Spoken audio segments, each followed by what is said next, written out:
Cet hiver, la tisane nous soigne au coin du feu. En période hivernale, la tisane lutte contre le refroidissement de l'organisme et hydrate le corps asséché par le chauffage.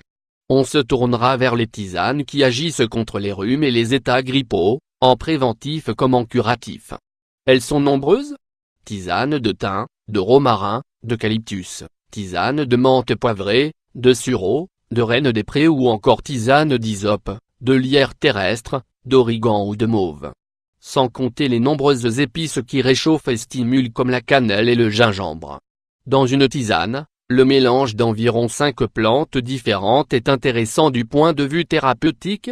Leurs propriétés se complètent et on potentialise les effets qu'elles ont en commun. En même temps on diminue l'accoutumance à l'une d'elles et les effets indésirables éventuels puisque chacune est utilisée à moindre dose. Par exemple, on peut mélanger feuilles de ronce, fleurs de mauve, érysimum, plantes entières, feuilles et fleurs de guimauve et aigremoine entières, et ainsi créer une véritable synergie qui soulage les enrouements, les maux de gorge et les laryngites. Soumises à l'eau et à la chaleur de l'infusion, ces plantes libèrent non seulement des molécules hydrosolubles, mais aussi une large palette de principes actifs, notamment des huiles essentielles quand il s'agit de plantes aromatiques. Les tisanes, malgré leur image de breuvage très ordinaire, demeurent des outils thérapeutiques pertinents. C'est la forme idéale pour l'automédication. Et grâce à leur important apport hydrique, elles s'imposent littéralement dès lors qu'on vise à drainer l'organisme. Les feuilles d'artichaut, de bardane, de menthe, d'olivier et de pissenlit peuvent composer une bonne synergie dépurative après les excès de table des fêtes de fin d'année. Sèches et parfumées, si l'on ne consomme pas les plantes cueillies fraîches, il est important de les faire sécher pour empêcher leur fermentation et l'oxydation des principes actifs. Pour cela, il faut les disposer en couches minces sur une claie, une toile ou un plateau, à l'ombre, sous un abri aéré, et les retourner régulièrement surtout s'il s'agit de fleurs. Le local choisi peut être une remise, un grenier, une mezzanine ou un balcon.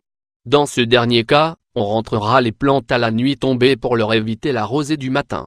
On peut aussi composer de petits bouquets à suspendre par les tiges, tête en bas.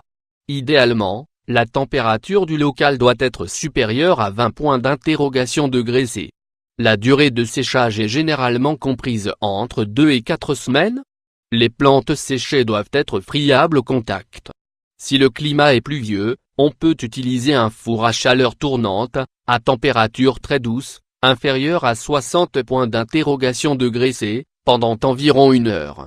Les plantes sèches sont placées dans des sacs en papier ou en craft, et l'on évite les bocaux pouvant provoquer une condensation et l'apparition de moisissures. Et si vous manquez d'inspiration, voici 5 bonnes idées. Botaniste écologiste, je suis très attaché à la tisane de verveine, qui vous remet l'estomac en place quand il est dérangé. Ce sédatif très efficace agit pour moi comme un médicament. J'aime aussi beaucoup le tilleul car c'est un réchauffant. Je mets suffisamment de plantes, une bonne poignée, pour qu'elle soit bien concentrée, et je la prends avec du miel dont la saveur se marie très bien avec cette plante. Enfin, j'apprécie le carcadé, fleur d'hibiscus ou bissap, ND et LR, qui donne une tisane rouge très savoureuse et riche en vitamine C. J'aime la consommer de manière courante.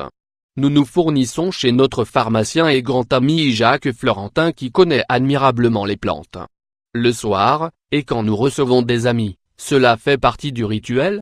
Nous avons des nourritures spirituelles et matérielles. C'est surtout le plaisir du dimanche soir, pris dans des tasses ordinaires. Nous pratiquons la sobriété heureuse, comme dirait mon ami Pierre Rabhi. Depuis une dizaine d'années, ma tisane fétiche est l'infusion de thym. Je suis devenu un peu faible au niveau des bronches après avoir attrapé la grippe A. À cette époque il me fallait du thym tous les soirs à 17 points d'interrogation heure. J'en demandais systématiquement quand on me proposait de boire quelque chose. C'est un énergisant, un stimulant, un désinfectant. J'ai plein de thym dans mon jardin, que je coupe régulièrement en saison et que je stocke pour l'hiver. J'en ai planté tout autour du potager. Avec Noël Briam, nous aimons bien l'infusion de gingembre pour se réchauffer en hiver lorsque nous tournons en extérieur. Un peu de racines râpées, de l'eau bouillante et quelques gouttes de jus de citron suffisent. Ma tisane préférée est ce que j'appelle le thé suisse. C'est un mélange de plantes aromatiques douces qui plaît aussi bien aux grands qu'aux enfants. Elle est digestive, pectorale et apaisante. Je mélange de la menthe poivrée, de l'hysope, du thym citron, de la verveine citronnelle, de la grande camomille et de l'ortie. Cette tisane ne procure pas que du plaisir. C'est un thé d'anticipation, avec l'ortie qui stimule les défenses immunitaires. Je la sers à mes amis et à mes petits-enfants pour qui thé suisse fait partie de leurs premiers mots.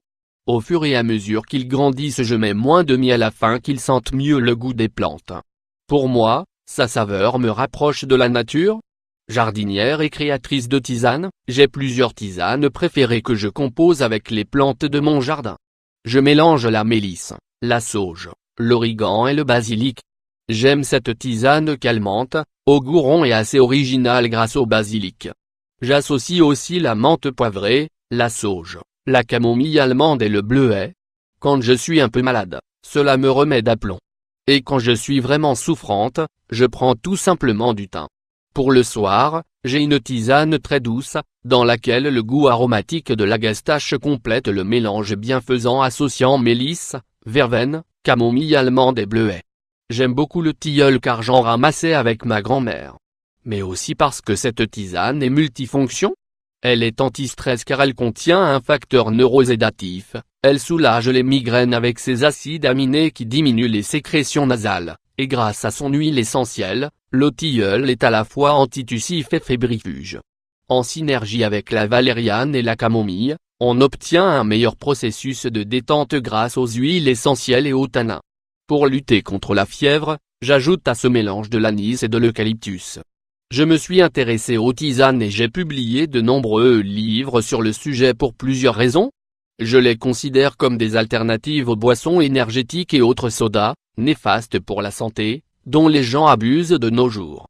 Les tisanes peuvent être bues chaudes ou froides, et elles reviennent moins chères que d'autres formes galéniques.